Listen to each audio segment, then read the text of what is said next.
रात गहरी थी। मैं बरामदे में लेटी थी। मेरे पास सिर्फ वही थी और घर के बाकी लोग गहरी नींद में डूबे थे। उसकी सांसें मेरे गले के पास गर्माहट बिखेर रही थी और मेरा दिल तेजी से धड़क रहा था। उसकी उंगलियां मेरी पीठ पर धीरे धीरे नीचे की ओर बढ़ रही थी, जैसे कोई नाजुक लहर। मैं जानती थी कि ये सब गलत है, लेकिन मेरे भीतर का तूफान इसे रोकने की इजाजत नहीं दे रहा था। मासी, उसने धीमी फुसफुसाती आवाज में कहा। मैंने आंखें बंद रखी, चुप रही। उस पल मैं कोई मासी नहीं थी, मैं बस एक औरत थी जो उस स्पर्श की गहराई में डूब रही थी। ये कहानी उस रात की है जिसने मुझे हमेशा के लिए बदल कर रख दिया। मेरा नाम रीमा है, उम्र 35 साल। मैं एक विज्ञापन एजेंसी में काम करती हूँ। मेरे पति की मृत्यु को 3 साल हो गए कैंसर की वजह से। मेरे कोई बच्चे नहीं हैं। मेरे पास बस ये खालीपन है और एक छोटा सा फ्लैट जहाँ मैं अकेली रहती हूँ। मेरा जीवन ऐसा ही है। सुबह उठती हूँ, ऑफिस जाती हूँ, शाम को लौटकर टीवी देखती हूँ, रात को सो जाती हूँ। हफ्ता के अंत में कभी कभी दादा के घर जाती हूँ। दादा, दादी और उनका बेटा मानव। मानव मेरा भतीजा है, अभी 20 साल का हुआ है, कॉलेज में पढ़ता है, लंबा चौड़ा और उसकी आंखें बड़ी बड़ी है। बचपन में मैंने उसे गोद में खिलाया, चांद की कहानियाँ सुनाई। अब देखती हूँ वह एक पुरुष बन गया है। क्या इंसान अजीब नहीं है जिसे मैंने अपने बच्चे की तरह पाला। आज उसे देखकर कुछ और ही महसूस करती हूँ। क्या ये सामान्य है? मैं नहीं जानती, नहीं जानना चाहती हूँ। उस शुक्रवार की शाम को मैं दादा के घर गई। दादा और दादी किसी शादी में गए थे, रविवार को लौटने वाले थे। मानव ने कहा, मासी तुम आज यही रुक जाओ ना, अकेलापन लग रहा है। मैंने हंसकर कहा, तू तो अब बड़ा हो गया है, मेरे साथ वक्त क्यों बिताना चाहता है? उसने कहा, बड़ा होने का मतलब ये थोड़े है कि मासी के साथ वक्त नहीं बिता सकता। उसकी आवाज इतनी नरम थी कि मेरे सीने में एक कंपन सा हुआ। मैंने कहा, ठीक है, रुक जाऊंगी। शाम बातों में बीत गई। रात का खाना खाने के बाद हम टीवी देख रहे थे। मानव मेरे पास बैठा था। अचानक बिजली चली गई। पूरे इलाके में लोड शेडिंग। मासी, बरामदे में चलो, वहाँ हवा मिलेगी। उसने कहा। बरामदे में 2 कुर्सियाँ बिछाई। हम बैठकर बातें करने लगे। रात की हवा चल रही थी। मानव मेरे पास वाली कुर्सी पर था। अचानक मेरी नजर उसके गले पर गई। उसका कंठ इतना साफ दिख रहा था। मैंने जल्दी से नजरें फेर ली। मासी, क्या तुम्हें कभी अकेलापन नहीं लगता? उसका सवाल इतना अप्रत्याशित था कि मैं चौंक गई। मतलब मामा जी के जाने के बाद तुम अकेली रहती हो, कोई साथी नहीं? मैंने गहरी सांस ली। सब तो अकेले ही हैं। मानव, साथ रहने से कोई अकेला नहीं रहता, ऐसा तो नहीं है। वो रुका, फिर बोला, तुम इतनी सुंदर हो मासी, तुम्हारी जिंदगी फिर से शुरू हो सकती है। उसकी बातें मेरे मन में गहरे उतर गई। सुंदर? कितने समय बाद किसी ने मुझे सुंदर कहा था। पति के जाने के बाद मैं खुद को एक बेजान इंसान समझने लगी थी। आज मानव के मुंह से ये शब्द सुनकर लगा जैसे मैं फिर से जीवित हो गई हूँ। अगले दिन सुबह देर से नींद खुली। मानव कहीं गया था। टेबल पर एक चिट छोड़ गया था।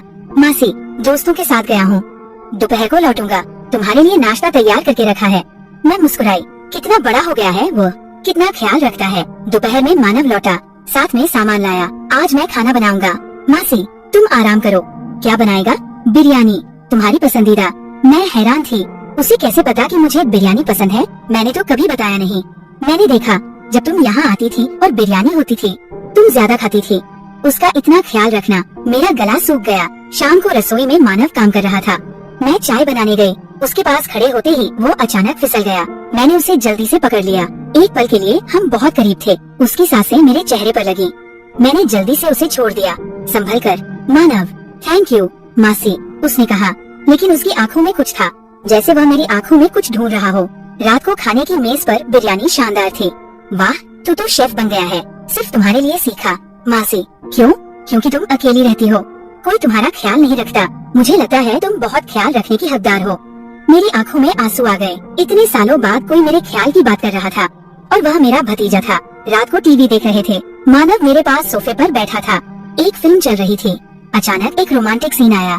हीरो हीरोइन चुंबन कर रहे थे। मैं असहज हो गई, चैनल बदलने लगी, लेकिन मानव ने मेरा हाथ पकड़ लिया। मासी, क्या तुम्हें कभी ऐसा महसूस होता है? कैसा? प्यार, मोहब्बत? मैं हक्का बक्का रह गई। मानव, तू क्या बोल रहा है? मैं कह रहा हूँ, क्या तुम्हें कभी ऐसा लगता है कि तुम किसी को चाहती हो, कोई तुम्हें प्यार करे, तुम्हारा ख्याल रखे? मेरे पास शब्द नहीं थे। हाँ, मैं चाहती हूँ, हर दिन चाहती हूँ, लेकिन कैसे कहूँ? मैंने फुसफुसाकर कहा, हाँ चाहती हूँ। तो फिर तुम अकेली क्यों रहती हो? क्योंकि हर कोई मुझे चाहेगा, ये जरूरी तो नहीं। मानव ने मेरा हाथ नहीं छोड़ा। तुम गलत कह रही हो मासी, तुम बहुत सुंदर हो, बहुत आकर्षक। मैंने उसकी ओर देखा। उसकी आंखों में ऐसी तीव्रता थी कि मेरी सांसें रुक गई। रात को बिस्तर पर लेटकर भी नींद नहीं आई। मानव की बातें बार बार याद आ रही थी। उसने मुझे सुंदर कहा, आकर्षक कहा। लेकिन क्या ये सामान्य है, एक भतीजे का अपनी मासी की तारीफ करना? क्या मैं गलत सोच रही हूँ या सचमुच मानव के व्यवहार में कुछ असामान्य है? मुझे खुद पर शर्मिंदगी महसूस हो रही थी। जिस लड़के को मैंने गोद में पाला उसके बारे में ऐसा सोचना क्या पाप नहीं है? लेकिन मेरे शरीर में जो अनुभूति हो रही थी उसे मैं नकार नहीं सकती थी। मानव के स्पर्श, उसकी बातों, उसकी नजरों में मुझे एक अजीब सी सिहरन महसूस हो रही थी। क्या मैं बहुत अकेली हो गई हूँ? इतनी अकेली कि अपने भतीजे में भी प्रेमी ढूंढ रही हूँ। भोर में मैं बरामदे में गई हवा लेने। मानव भी वहाँ था। नींद नहीं आ रही। मासी, नहीं। तुझे भी नहीं आ रही? नहीं। वो रुका, फिर बोला, मासी मैं तुमसे बात करना चाहता हूँ। बोल, मैं तुम्हें बहुत पसंद करता हूँ। मेरा दिल धड़क उठा। मतलब जब तुम यहाँ आती हो मुझे बहुत अच्छा लगता है, जब तुम नहीं होती मुझे खाली खाली लगता है। मानव, मैं तेरी मासी हूँ, मुझे पता है, लेकिन जब मैं तुम्हें देखता हूँ मुझे मासी नहीं लगती। मुझे लगता है तुम एक सुंदर औरत हो। मैं ठिठक गई। वो क्या कह रहा है? क्या ये संभव है? मानव, तू समझ रहा है ना? तू क्या बोल रहा है? हाँ, समझ रहा हूँ। मैं पागल हो गया हूँ। मुझे पता है ये गलत है, लेकिन मैं खुद को रोक नहीं पा रहा। उसकी आंखों में आंसू थे। मैंने उसका सिर सहलाया। मानव, तू क्या बोल रहा है? मासी, मैं तुमसे प्यार करता हूँ। ये सुनकर मेरी दुनिया उलट गई। मुझे नहीं पता था कि क्या करूँ, क्या कहूँ। मानव, मैं जानती हूँ तू मुझे डांटेगी, लेकिन मैं झूठ नहीं बोल सकता। मैं तुमसे प्यार करता हूँ। मैं कांप रही थी। ये सच नहीं हो सकता, लेकिन उसकी आंखों को देखकर समझ आया कि वो झूठ नहीं बोल रहा। मानव, तू समझ रहा है ना? तू क्या कह रहा है? हाँ, समझ रहा हूँ। मैं तुमसे पति पत्नी की तरह प्यार करता हूँ। मेरे पैरों तले जमीन खिसक गई। मैं कुर्सी पर बैठ गई। मानव, ये संभव नहीं। मैं तेरी मासी हूँ। लेकिन मासी, क्या तुम मुझे जरा भी पसंद नहीं करती? मतलब एक पुरुष के रूप में? मुझे क्या जवाब देना था? सच तो ये है कि मैं भी उसे एक पुरुष के रूप में देखने लगी थी। उसके स्पर्श से मेरा शरीर कांप उठता था। मानव, ऐसी बातें मत कर। मासी, मैं जानता हूँ तुम अकेली हो। तुम चाहती हो कि कोई तुम्हें प्यार करे। मैं तुम्हारा ख्याल रख सकता हूँ, तुमसे प्यार कर सकता हूँ, लेकिन मैं तेरी मासी हूँ। मानव, तो क्या हुआ? हम दोनों बालिग हैं। मैं तुम्हें मजबूर नहीं कर रहा। मैं बस कह रहा हूँ कि मैं तुमसे प्यार करता हूँ। मेरे पास शब्द नहीं थे। मानव मेरी कुर्सी के पास आकर बैठ गया। उसने मेरा हाथ पकड़ा। मासी, मैं जानता हूँ तुम मुझे पसंद करती हो। मैंने तुम्हारी आंखों में देखा है। उसकी बातें मेरे दिल में गूंज रही थी। हाँ, मैं अकेली हूँ। हाँ, मैं चाहती हूँ कि कोई मुझे प्यार करे, लेकिन क्या वो मेरा भतीजा हो सकता है? मासी, मैं तुम्हारे पास लेट सकता हूँ? मैं चौंक गई। क्या मैं तुम्हारे पास लेट सकता हूँ? बस लेटूंगा, कुछ नहीं करूँगा। मुझे लगा मैं सपना देख रही हूँ। मानव, तू पागल हो गया है। हाँ, तुम्हारे लिए पागल हो गया हूँ। वह और करीब आया। मैं पीछे हटी। मासी, डरो मत, मैं तुम्हारा कोई नुकसान नहीं करूँगा। मानव, ये गलत है, तो तुम मुझे क्यों नहीं रोक रही? मैं ठिठक गई। सचमुच मैं उसे क्यों नहीं रोक रही थी? क्या मेरे मन के किसी कोने में मैं यही चाहती थी? उस रात मैं कमरे में वापस नहीं गई, बरामदे में ही रही। मानव भी। हम दोनों लेट गए, कुछ बोले नहीं। रात और गहरी होती गई। मुझे लग रहा था कि मानव भी जाग रहा है। अचानक मैंने महसूस किया कि उसका हाथ मेरे कंधे पर आ गया। पहले लगा कि शायद नींद में, लेकिन उसकी उंगलियां मेरी पीठ पर धीरे धीरे नीचे सरकने लगी। मैंने सांस रोक ली। गला सूख गया। मैं रोक सकती थी, लेकिन मैंने नहीं रोका। उसकी सांसें मेरे गले के पास आ रही थी। मेरा दिल धड़क रहा था। मासी, उसने फुसफुसाया। मैंने कुछ नहीं कहा, आंखें बंद रखी। उसका हाथ मेरे बालों में आ गया। मुझे पता था ये गलत है, मुझे पता था ये पाप है, लेकिन मैंने उसे नहीं रोका। मैं तुमसे प्यार करता हूँ, उसने कहा। मेरी आंखों से आंसू बहने लगे। मुझे नहीं पता कि मैं दुख में रो रही थी, खुशी में या अपराध बोध में। उस रात मैं मासी नहीं थी। मैं एक ऐसी औरत थी जो अपनी अकेलेपन में खो गई थी। सुबह उठकर देखा तो मानव नहीं था। उसने एक चिट्ठी छोड़ी थी। मासी, मुझे माफ करना। मैं जानता हूँ मैंने गलती की।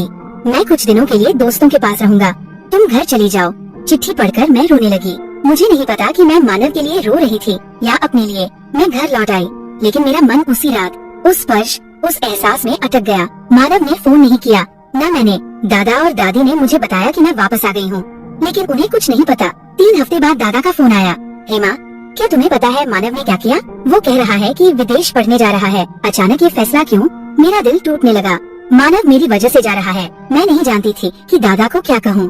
क्या मैं कहूँ कि मैं उसके निषिद्ध प्यार में पड़ गई हूँ, कि मैं अपने भतीजे के स्पर्श में खो गई थी? नहीं, उसने कुछ नहीं कहा। दादा, आज 6 महीने हो गए। मानव कनाडा चला गया। मैं फिर अकेली हूँ, लेकिन ये अकेलापन अलग है। इसमें अपराध बोध है, इच्छाएं हैं, एक निषिद्ध स्मृति है। आज भी जब रात में अकेली होती हूँ, उस रात की बात याद आती है। मानव का स्पर्श, उसकी बातें। मैं जानती हूँ मैंने गलती की, लेकिन ये भी जानती हूँ कि अगर मैं फिर उस स्थिति में आई तो शायद वही गलती दोहराऊं।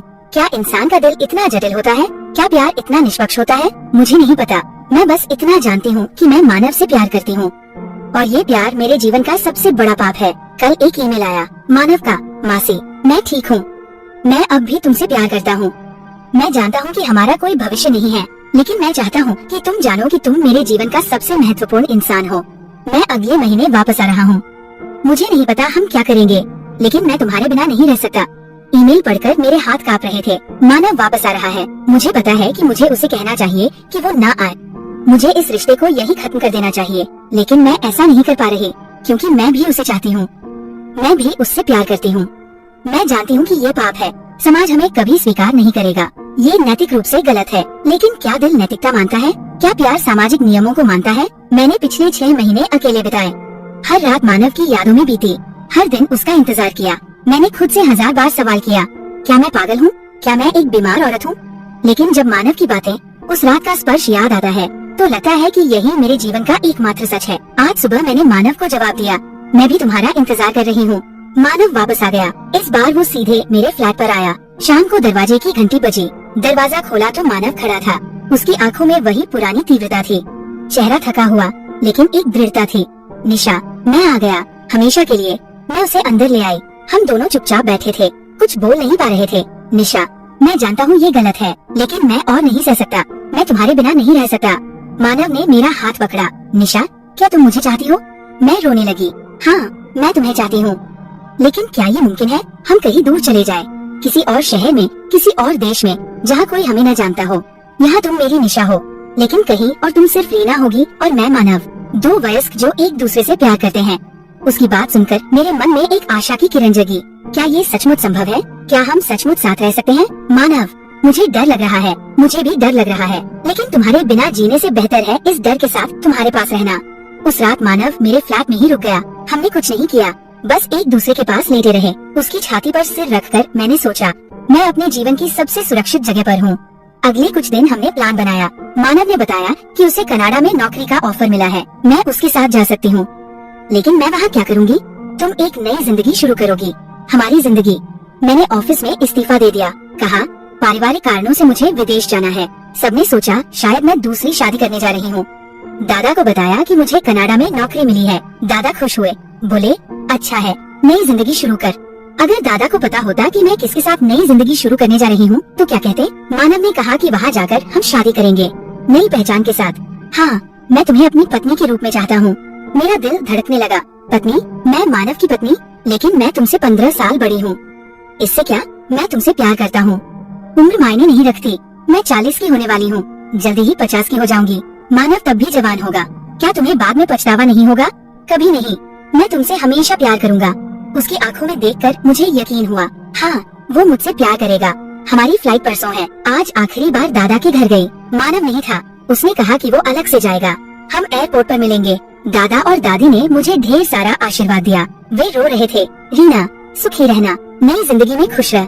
अगर मैं कहती कि उनकी बेटी की तरह मानी जाने वाली मैं उनके बेटे के साथ नई जिंदगी शुरू करने जा रही हूँ तो क्या होता? दादा बोले, मानव भी तो कनाडा में है, वो तेरे बारे में खबर रखेगा। मैंने बस सिर हिलाया। घर लौटकर आखिरी पैकिंग कर रही थी। अचानक दरवाजे पर खटखट। सोचा मानव, लेकिन दरवाजा खोला तो दादा और दादी। रीना, एक बात कहनी थी। मेरा दिल धड़कने लगा। क्या उन्हें कुछ पता चल गया? कहिए। दादा, रीना, मानव पिछले कुछ दिनों से अजीब व्यवहार कर रहा है। उसने कहा कि वो कनाडा जा रहा है, लेकिन मुझे लगता है वो कुछ छुपा रहा है। और उसने कहा कि तुम भी कनाडा जा रही हो। क्या ये संयोग है? मैं कुछ नहीं बोल पाई। दादा और दादी मुझे एकटक देखते रहे, फिर बोले, रीना, तुम मेरी बेटी की तरह हो। मैं चाहता हूँ कि तुम सुखी रहो, लेकिन अगर तुम गलत रास्ते पर जाओ तो ये तुम्हारे लिए अच्छा नहीं होगा। मुझे समझ आया कि उन्हें कुछ शक हुआ है, लेकिन पूरी तरह नहीं। दादा, मैं कोई गलती नहीं कर रही। आशा है। रीना। वे चले गए। रात को मुझे नींद नहीं आई। दादा दादी की बातें बार बार याद आ रही थी। क्या उन्हें सचमुच कुछ शक हो गया है? एयरपोर्ट पहुंची। मानव से मुलाकात हुई। हमने अलग अलग काउंटर पर चेक इन किया। प्लान के मुताबिक हम अलग अलग फ्लाइट से जा रहे थे, लेकिन आखिरी मिनट में दादा का फोन आया। रीना, तुम कहाँ हो?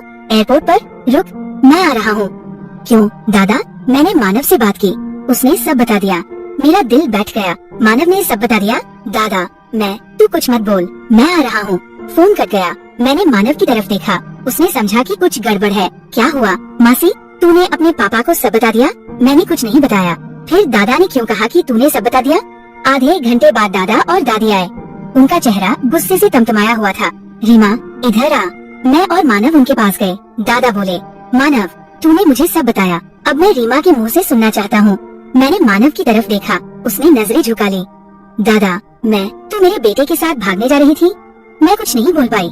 दादी रोने लगी। रीमा, तूने ये क्या किया? तू तो मेरी बेटी की तरह है और मानव तेरा भतीजा है। दादा, दादी, ये पाप है।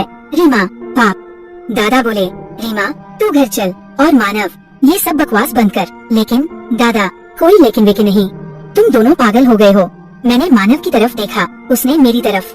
हम दोनों समझ गए कि हमारा सपना टूट गया। उस दिन के बाद 2 साल बीत गए। मैं अपनी पुरानी जिंदगी में लौट आई।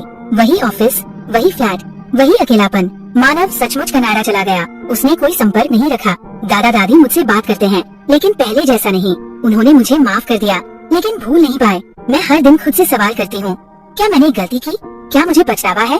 सच कहो, मुझे पछतावा नहीं। मैंने मानव से प्यार किया। वो प्यार गलत हो सकता है, लेकिन झूठा नहीं था। लेकिन मैं जानती हूँ कि हम गलत रास्ते पर थे। समाज में हमारी कोई जगह नहीं, हमारे इस प्यार का कोई भविष्य नहीं। आज सुबह एक ईमेल आया मानव का, मासी, मैं शादी कर रहा हूँ। मैं जानता हूँ कि तुम खुश होगी। मैं तुम्हें कभी नहीं भूल सकता, लेकिन मैं नई जिंदगी शुरू करना चाहता हूँ। तुम भी कुछ नया करो। तुम खुश रहने की हकदार हो। ईमेल पढ़कर मैं नहीं रोई, मैं हंसी। मानव ने सही किया, वो अपनी जिंदगी में आगे बढ़ गया। लेकिन क्या मैं ऐसा कर पाऊंगी?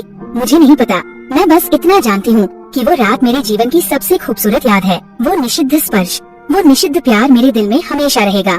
लोग कहेंगे कि मैं पापिन हूँ, कहेंगे कि मैं नैतिक रूप से पतित हूँ। शायद वे सही है, लेकिन मैं जानती हूँ कि मैं एक औरत हूँ, एक अकेली औरत जिसने प्यार की तलाश की और उसे सबसे अप्रत्याशित जगह पर पाया। यही मेरी कहानी है, मेरे निषिद्ध प्यार की कहानी।